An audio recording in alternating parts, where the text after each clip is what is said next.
할렐루야. 오늘도 귀한 목자 모임을 잊지 않으시고 함께 참여하시는 귀한 목자님들 주님의 이름으로 환영합니다. 오늘도 우리의 마음을 다하여 정성을 다하여 하나님께 우리의 마음을 열고 나아갈 때에 하나님께서 큰 말씀의 은혜로 함께하여 주실 줄로 믿습니다. 이 시간 우리 함께 찬양하며 나아갈 때에 예수 그리스도의 그 보혈을 의지하며 나아갑니다. 하나님 우리의 마음을 받아주시고 새롭게 하여 주시옵소서. 그 마음으로 함께 찬양하시겠습니다.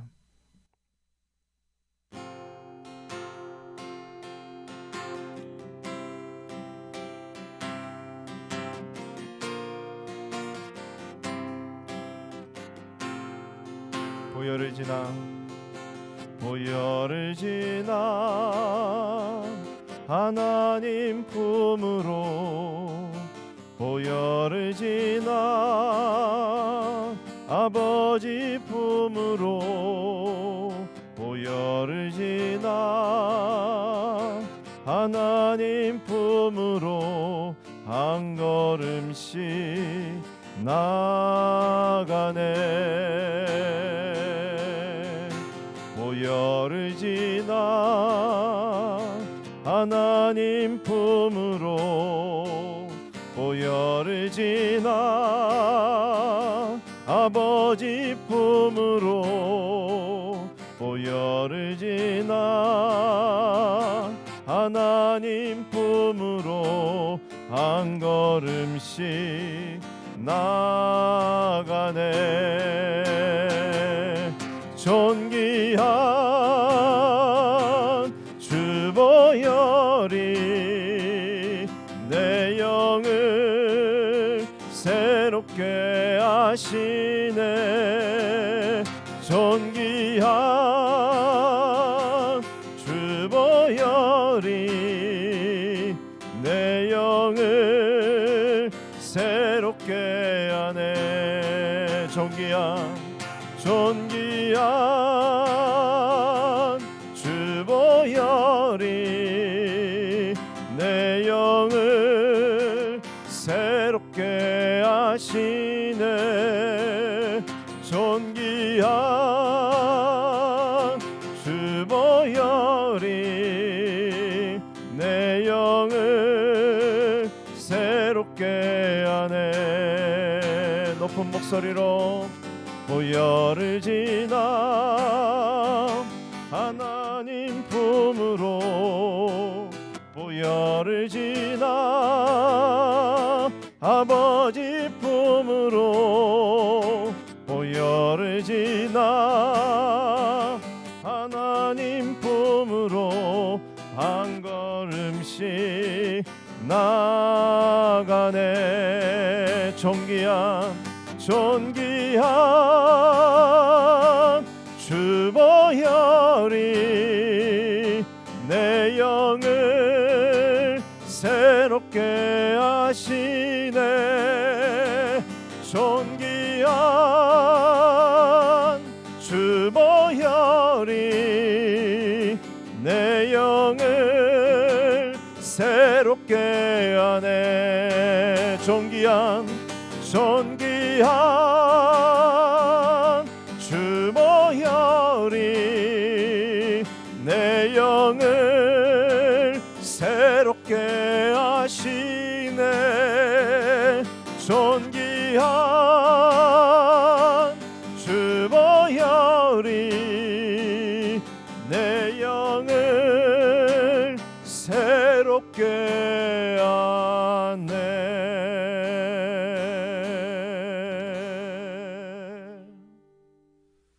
하나님 은혜와 사랑을 진심으로 감사드립니다. 이 시간에도 주님의 보혈을 의지하여 지성소로 나아가 하늘의 영광을 목도하게 하여 주시니 진심으로 감사합니다. 하나님 이 시간에 자정하여 주시어서 하나님의 은혜가 풍성하며 하나님의 영광이 드러나는 귀한 시간 되어줄 수 있도록 함께하여 주옵소서.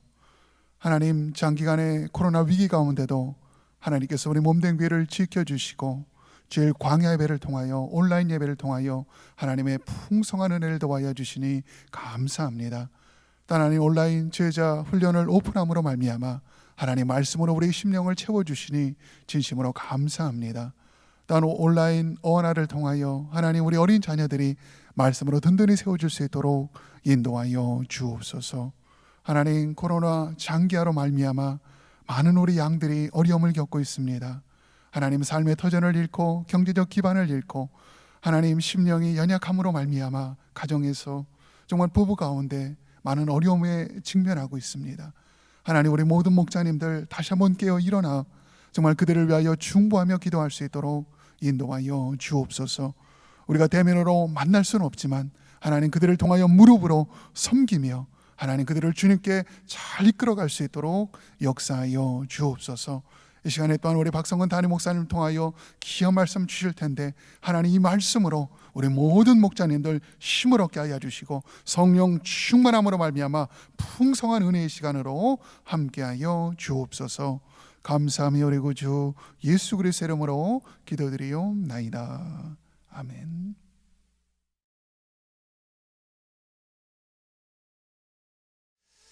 할렐루야. 귀한 목자님들 또 주 안에서 만나 뵙게 돼서 반갑고 또 감사합니다.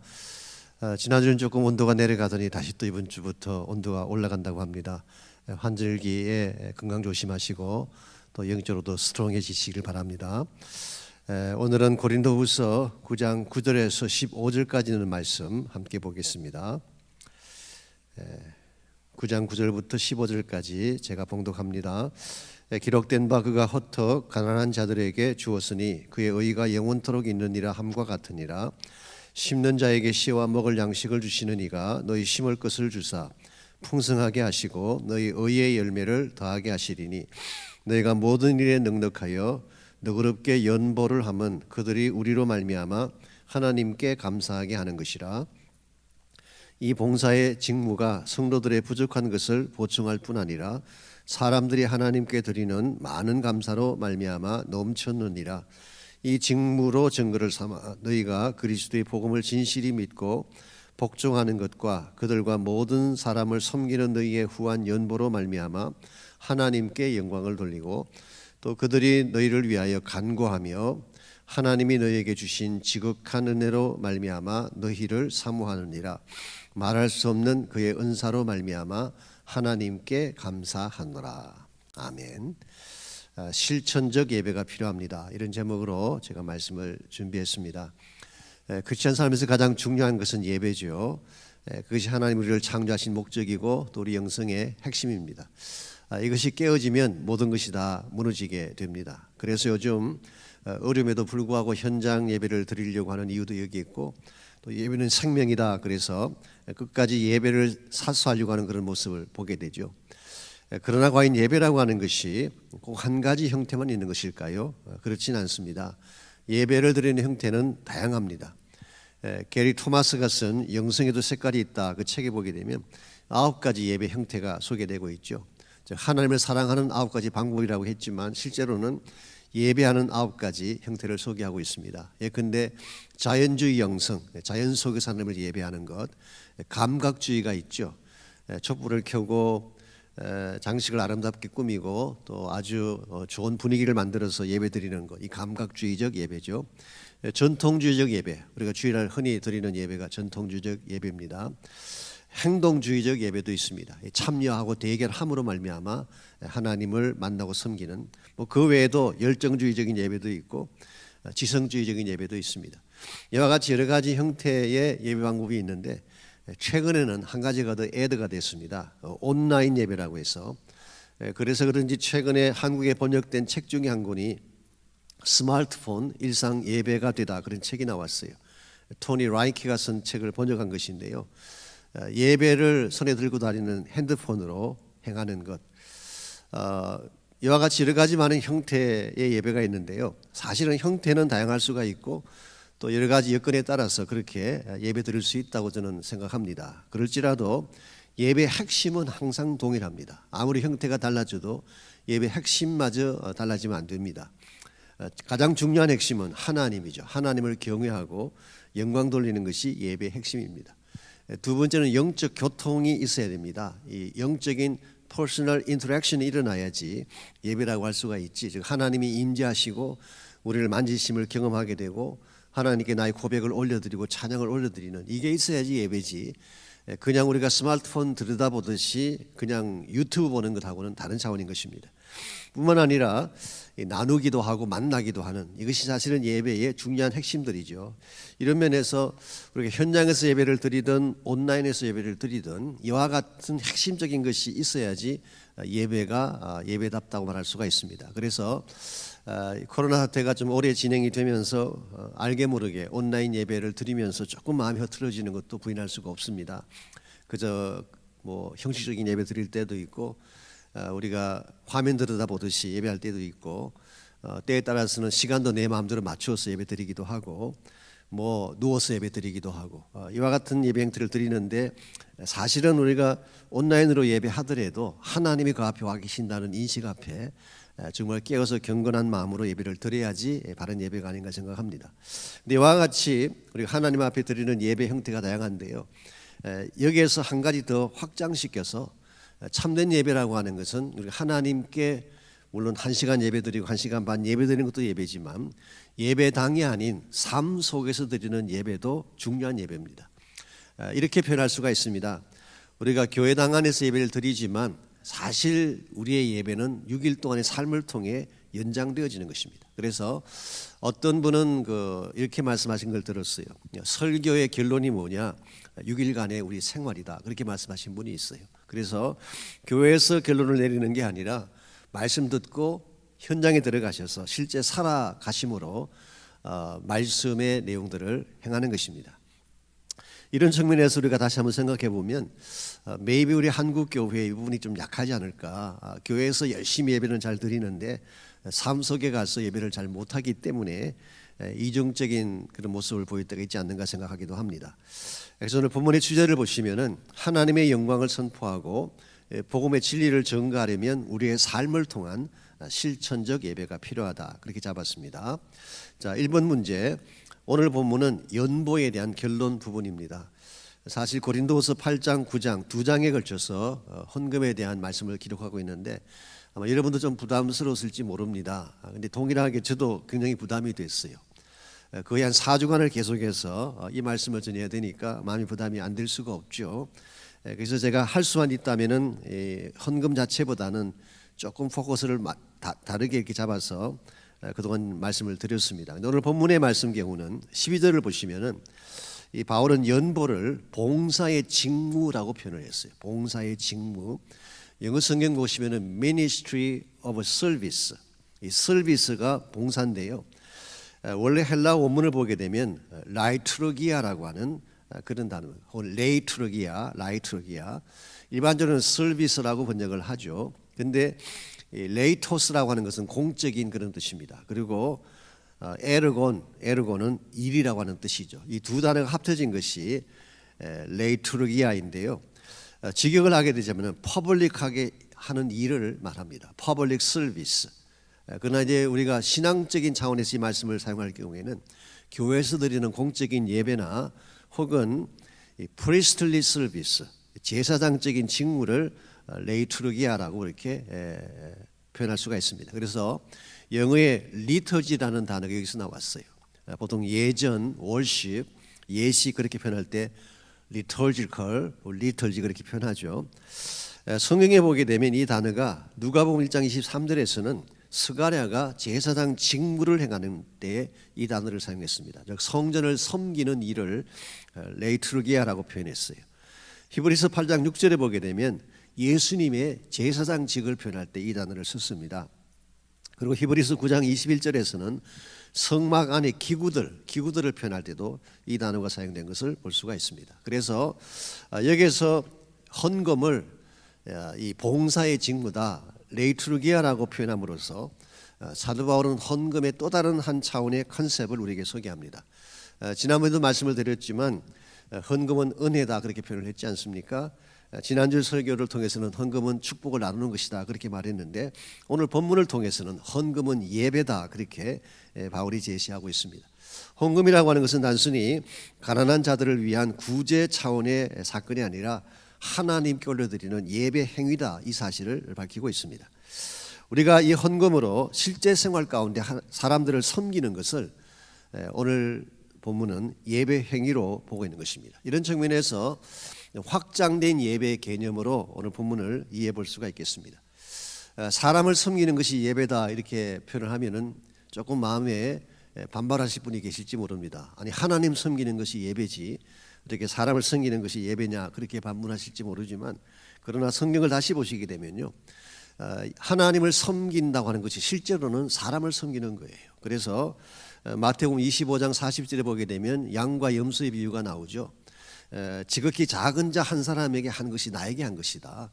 오늘 우리가 우리 앞에 있는 연약한 형제들 가난한 자들을 섬기고 돕는 것이 실제로는 하나님을 섬기는 것입니다. 그래서 연약한 자에게 한 그것이 바로 하나님께 행한 것이다 라고 하는 개념. 이런 면에서 본다면은 우리가 실제 생활 가운데서 누구를 섬기고 돕고 하는 것은 확장된 예배 개념, 실천적인 예배의 컨셉이다 그렇게 부를 수가 있겠습니다. 그래서 여러분과 저는 복음을 받고 하나님의 그 은혜로 구원을 받았는데요.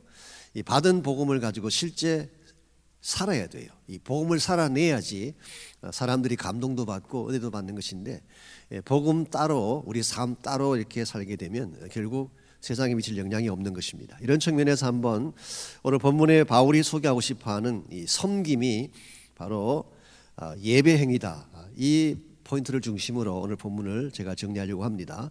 2번 문제 보시면 삶을 통한 예배는 단순히 말만으로 이루어지지 않는다. 구절을 읽고 하나님을 경외하는 자의 특징을 말해보라 그랬습니다. 9절 말씀 보시면은 그가 흩어 가난한 자들에게 주었으니 그의 의가 영원토록 있느니라. 이 흩어 주었다. 흩어서 가난한 자에게 주었다. 영어 성경 보게 되면 여기에 He scattered abroad라는 단어가 나와요.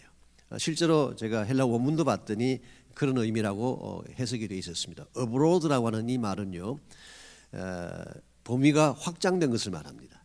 해외를 말하는 것이죠. 우리 민족이나 우리 국가의 바운더리를 넘어섰을 경우에 abroad라고 얘기하죠. 그래서 NASB 성경은 He scattered abroad 이렇게 번역을 했고, 킹 제임스 버전도 dispersed abroad. 이걸 보게 되면 우리가 누구를 섬기고 돕는 사역은 우리 주변만 섬기는 것이 아니라 사실은 국경을 넘어서서 민족을 넘어서서 섬겨야 된다는 것을 여기서 보여주고 있습니다. 실제로 이 말씀은 그 시편 112편 9절을 인용한 것이죠. 시편 112편 말씀은 하나님을 경외하는 자가 받는 복을 기록하고 있습니다. 그게 보게 되면 그가 재물을 흩어 빈궁한 자들에게 주었으니 그의 의가 영구히 있고 그의 뿔이 영광 중에 들리리라 그랬어요. 우리가 가난한 자들을 섬기는 것은 바로 하나님께 올려드리는 의가 되고 그 결과 우리의 뿔이, 이것은 우리의 명성을 말합니다, 높아지게 될 사실을 밝히고 있습니다. 그래서 우리가 가난한 자들을 섬기는 것은 단순히 사람을 섬긴다는 컨셉보다는 사실 하나님을 섬기는 것이 되고 하나님께 존귀함과 영광이 되어진다는 사실. 잠언서 19장 17절은 이런 맥락에서 가난한 자를 불쌍히 여기는 것은 여호와께 구워주는 것이다 그랬어요. 그리고 하나님이 반드시 그 선행을 갚아주리라 그렇게 말씀하셨어요. 우리가 누구를 섬기게 되면요, 실제로는 하나님께 구워주는 케이스가 돼요. 그럼 하나님이 우리에게서 구워 가셨는데 가만히 계시겠습니까? 반드시 갚아주시죠. 이게 오늘 성경이 말하고 있는 이 섬김의 중요한 내용입니다. 자, 3번 문제 보시면 이와 같이 우리가 섬김의 사역, 흩어서 나눠주는 삶을 살아야 되는데 이와 같은 삶을 통해서 열매를 나타내려면 필요한 것이 있습니다. 10절을 읽고 삶에서 바른 열매가 나타나려면 무엇이 필요한지 정리해 보라 그랬습니다. 우리가 무엇을 흩어서 주려면 먼저 받는 것이 있어야 되지 않겠습니까? 그래서 10절은 이렇게 기록합니다. 심는 자에게 씨와 먹을 양식을 주시는 이가 너희 심을 것을 주사 풍성하게 하시고 너희 의의 열매를 더하게 하신다 그랬어요. 여기서 심는 자에게 씨와 양식을 주시는 분, 이게 바로 하나님이죠. 그래서 여기서 말하는 씨가 무엇이며 양식이 무엇을 의미할까? 물론 문자 그대로 하나님이 우리에게 씨를 주셔서 그것을 씨를 땅에 뿌리게 하고 그 결과 양식을 먹게 하는 것, 이렇게 해석할 수도 있습니다. 그런데 오늘 이 10절 말씀은 사실 구약 성경 두 구절을 함께 이렇게 인용한 것입니다. 그것을 합쳐서 인용한 거예요. 그래서 하나는 이사야 55장 10절이고 또 하나는 호세아 10장 12절 말씀을 인용한 것입니다. 그래서 직접 인용한 것은 아니지만 컨셉을 인용한 것인데요. 제가 그 이사야 55장 10절 말씀을 제가 읽어드리겠습니다. 이는 비와 눈이 하늘로부터 내려서 그리로 되돌아가지 아니하고 땅을 적셔서 소출이 나게 하며 싹이 나게 하여 파종하는 자에게는 종자를 주며 먹는 자에게는 양식을 줌과 같이. 그래서 이 10절을 보게 되면 사실 비유의 말씀을 적고 있는 거예요. 비가 내려서 싹을 나게 하고 싹이 종자를 내게 하고 양식을 주는 것. 그래서 씨가 땅에 뿌려지게 되는 것. 이걸 이사야는 비유로 말씀하고 있습니다. 그럼 뭘 비유한 것인가라고 했을 때에 8절부터 11절까지를 보면 여기서 말하는 씨가 무엇을 비유한지를 알 수가 있어요. 8절에서는 내 생각이 너희 생각과 다르다. 그래서 하나님의 생각을 의미하는 것이고요. 11절에서는 이것을 구체적으로 내 입에서 나가는 말도 이와 같이 헛되이 내게로 돌아오리 아니하고 나의 기뻐하는 뜻을 이루며 내가 보낸 일에 형통함이니라. 그렇게 말씀하고 있어요. 그러므로 여기서 인용된 씨와 양식이라고 하는 것은 물론 문자 그대로 농부가 농사를 지을 때 쓰는 씨를 의미할 수도 있지만 사실은 하나님 말씀의 씨를 의미한다고 볼 수가 있습니다. 이와 유사한 것이 호세아 10장 12절로 나오는데요. 묵은 땅을 기경하라 그랬어요. 우리의 마음의 밭이 기경이 되어져야지 씨가 뿌려지고 그때에 공의의 빛의 열매가 맺히지 않겠느냐, 그런 말씀이 나옵니다. 이렇게 한번 구약에 나오는 인용된 말씀들을 종합해 볼 때에 여기서 우리가 씨를 주신다는 것은 단순하게 농사 짓는 씨만 의미한다기보다는 말씀의 씨를 의미한다고 볼 수도 있습니다. 우리가 누구를 섬기고 구제하려면요 그냥 되지 않아요. 하나님의 말씀을 받고 그 말씀이 내 마음속에 심겨 들어와서 이 말씀을 통해서 비로소 섬김의 열매도 맺고 사역의 열매도 맺는 것입니다. 그래서 이것을 의의 열매라고 했는데요. 사실 여기서 말하는 의라고 하는 단어는 우리가 의미하는 칭의를 말하는 것이 아니라 크리스찬 삶을 통해 맺게 될 하나님이 기뻐하실 열매를 말합니다. 이것을 우리가 고아를 섬기고 과부를 섬기는 것이라고 그렇게 성경은 기록하고 있어요. 그래서 오늘 본문의 말씀은 굉장히 프랙티컬합니다. 우리가 단순히 교회에 앉아서 예배드리고 기도하는 삶으로 충분하지가 않고 실제로 가난한 자들을 섬기고 말씀을 받았으면 그 말씀을 실천하고 이것이 우리 삶 가운데서 행해야 될 실천적인 예배 내용이라는 것입니다. 4번 문제 보시면 섬김의 삶이 우리의 무엇을 증거할 수 있을까? 13절을 읽고 섬김과 복음의 관계에 대해서 말해보라 그랬습니다. 우리 11절부터 읽겠습니다. 이 봉사의 직무가 성도들의 부족한 것을 보충할 뿐 아니라 우리가 섬기는 이 사역을 통해서 연약한 성도님들이 모자라는 것을 체험받게 되는 것입니다. 사람들이 하나님께 드리는 많은 감사로 말미암아 이 섬김의 역사가 풍성하게 넘쳤다고 말합니다. 그러고 나서 13절에서 이 직무로 증거를 삼아 너희가 그리스도의 복음을 진실히 믿고 복종하는 것과 그랬어요.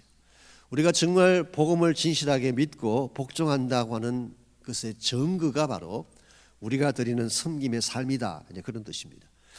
우리가 복음대로 복음을 받았다는 그 증거가 뭐냐는 것입니다.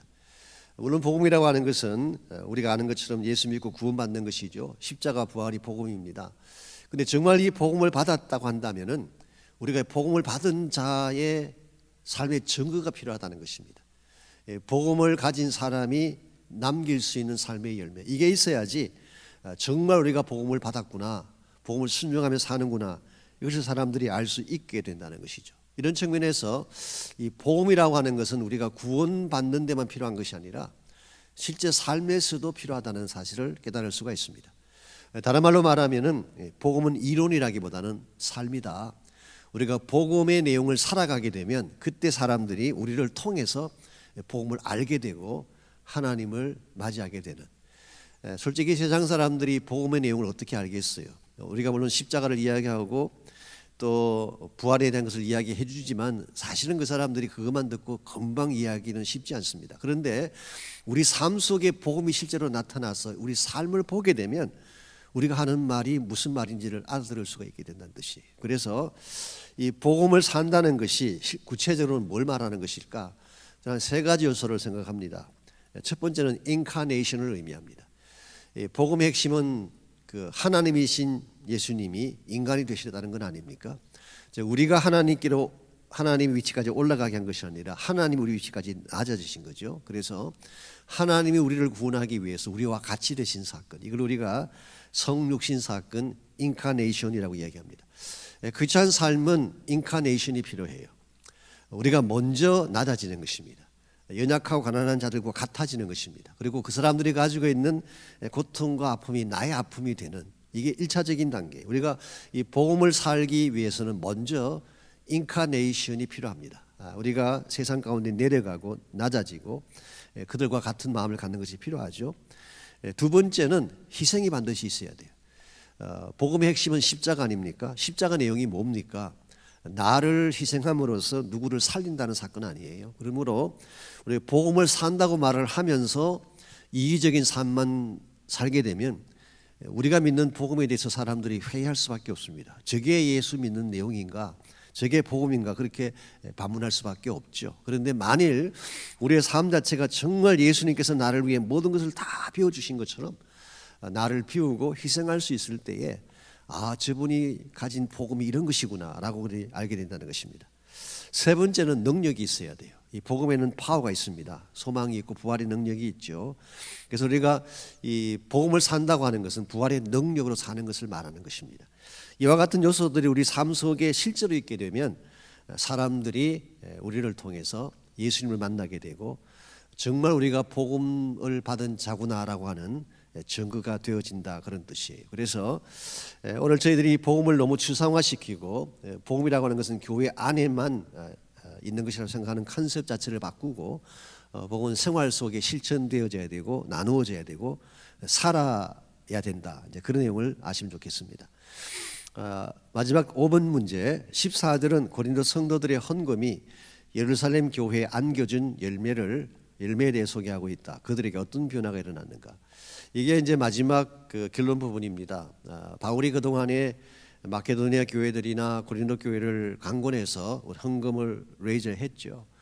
그리고 예루살렘 교회를 섬기자, 돕자 그렇게 이야기했는데 이와 같은 그 헌금, 이와 같은 섬김의 사역이 만들어낸 열매가 14절에 나와 있습니다.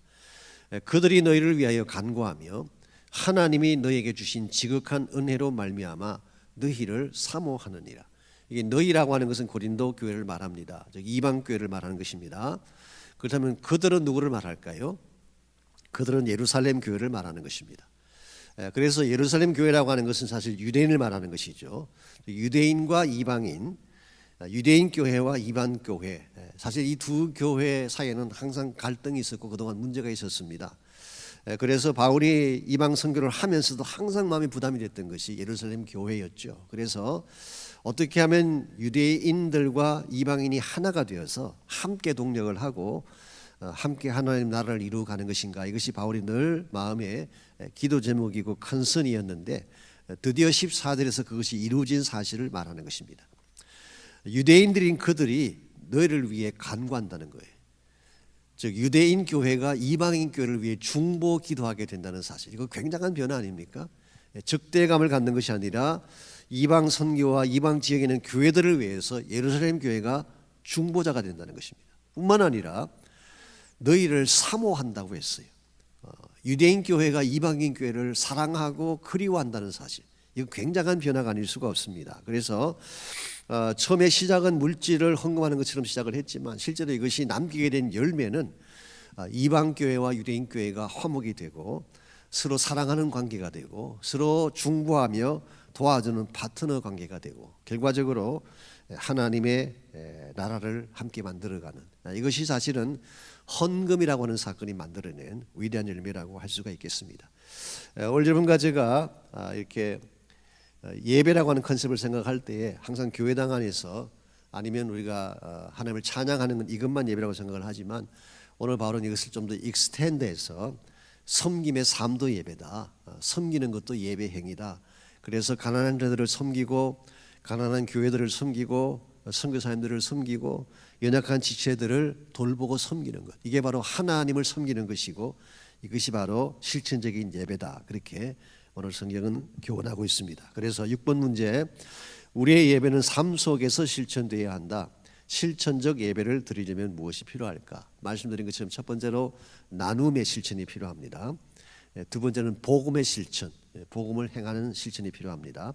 세 번째로 화목의 실천, 예루살렘 교회에 일어났던 변화처럼 화목의 아름다운 열매들이 필요하죠. 그래서 오늘 주일날 이런 내용으로 제가 설교를 준비하려고 합니다. 적용과 나눔 파트를 보시면은 1번 문제, 요즘은 대면 예배보다 온라인 예배에 더 많은 이들이 참여를 하고 있다. 예배 형식보다 더 중요한 것이 무엇이라고 생각하는가라고 물었어요. 온라인 예배가 더 중요하냐, 대면 예배가 더 중요하냐, 사실 이것은 그렇게 지혜로운 질문은 아닙니다. 둘 다 예배이기 때문에 다 중요해요. 다 소중한 것입니다. 그런데 우리가 대면으로 예배를 드리든 가정에서 온라인으로 예배 드리든 예배 본질은 같아야 돼요. 진짜 하나님의 임재 앞에서 예배해야 됩니다. 여러분께서 그저 가정에서 TV 보듯이 스크린 보듯이 그렇게 예배한다면 이건 굉장히 아쉬운 것입니다. 들어누워서 어떻게 하나님 예배할 수가 있겠어요? 아까 제가 서론 때 말씀드린 것처럼 예배를 손에 들고 다니면서 예배할 수 있겠어요? 이건 여러 가지 면에서 참 불편합니다. 그리고 바람직하지 않은 것 같습니다. 그래서 우리가 진짜로 예배 방식은 다를지라도 예배 내용은 동일해야 돼요. 그래서 가정에서 예배 드리더라도 진짜로 하나님이 내 앞에 와 계신다는 그 임재를 경험하면서 그 내 앞에 임재하신 하나님 앞에 나의 하트를 드리고 심령을 드리고 프레이징을 드리면서 예배해야지 그게 예배지.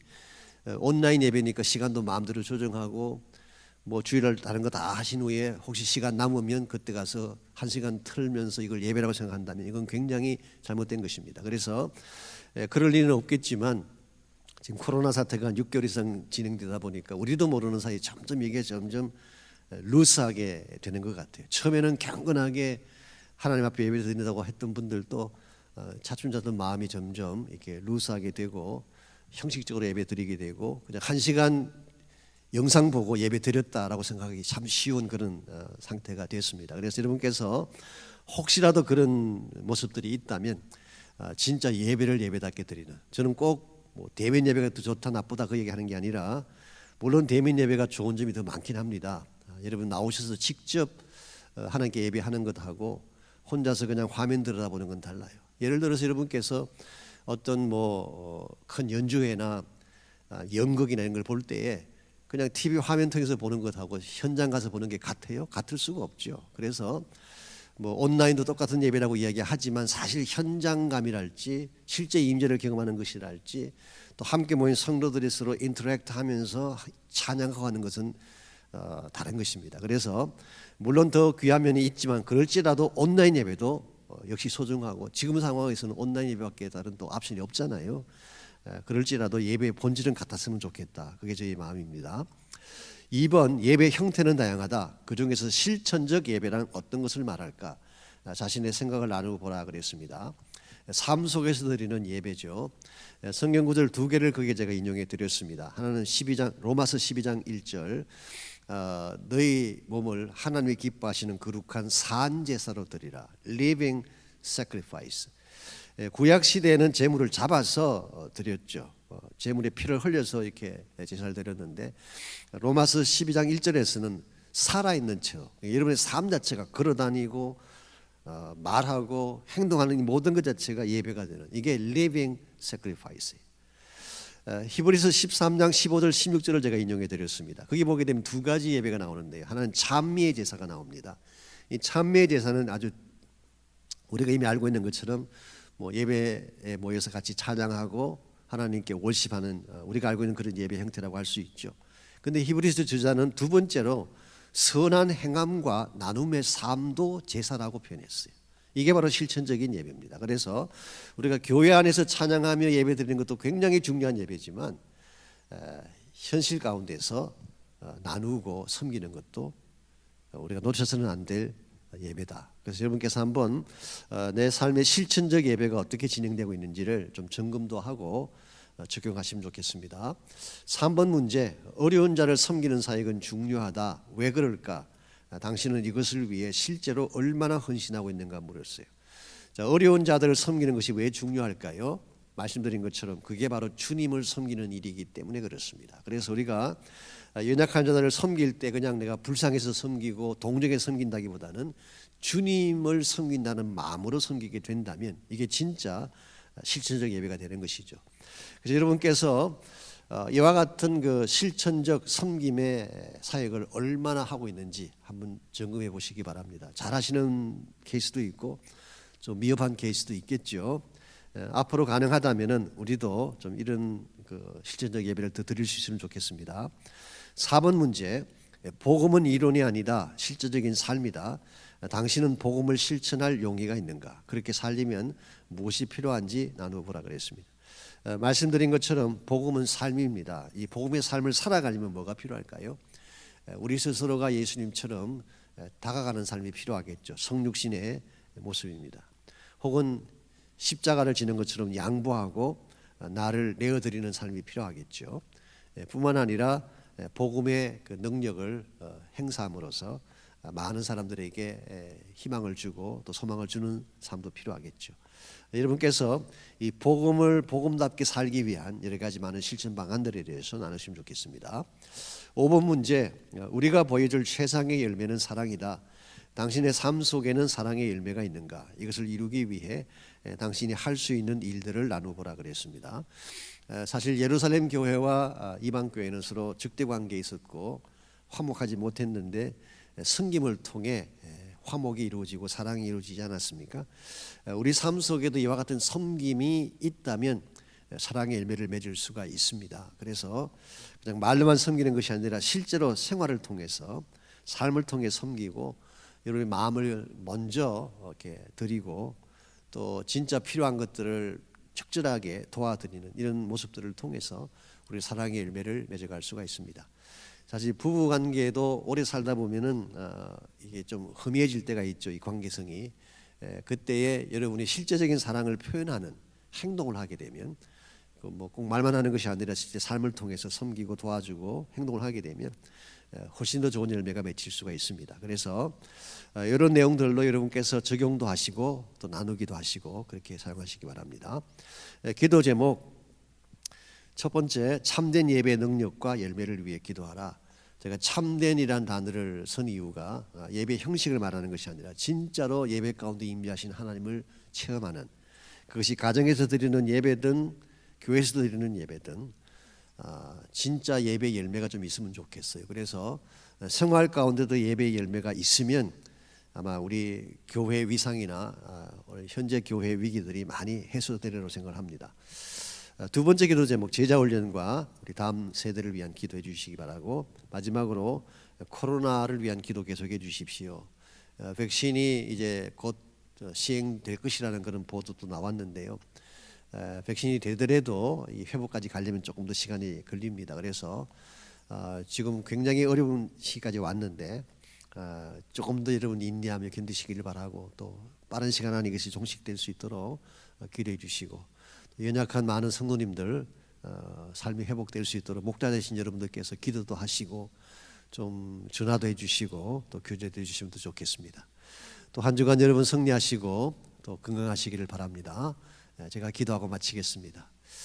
하나님을 예배하는 것이 소중하다는 사실을 깨닫게 하시고 삶을 통한 예배가 하나님께도 영광이 되고 이 세상 사람들에게도 복음의 메시지가 된다는 사실을 알게 하신 것 감사합니다. 실제로 복음의 삶을 사는 우리가 되게 하셔서 많은 자들에게 참 사랑을 나누고 섬김의 본을 보이고 또 하나님의 거룩한 복음의 핵심을 보일 수 있는 우리 모두가 되게 하셔서 우리의 삶이 하나님께 영광되게 하여 주옵소서. 예수님의 이름으로 기도하옵나이다. 아멘.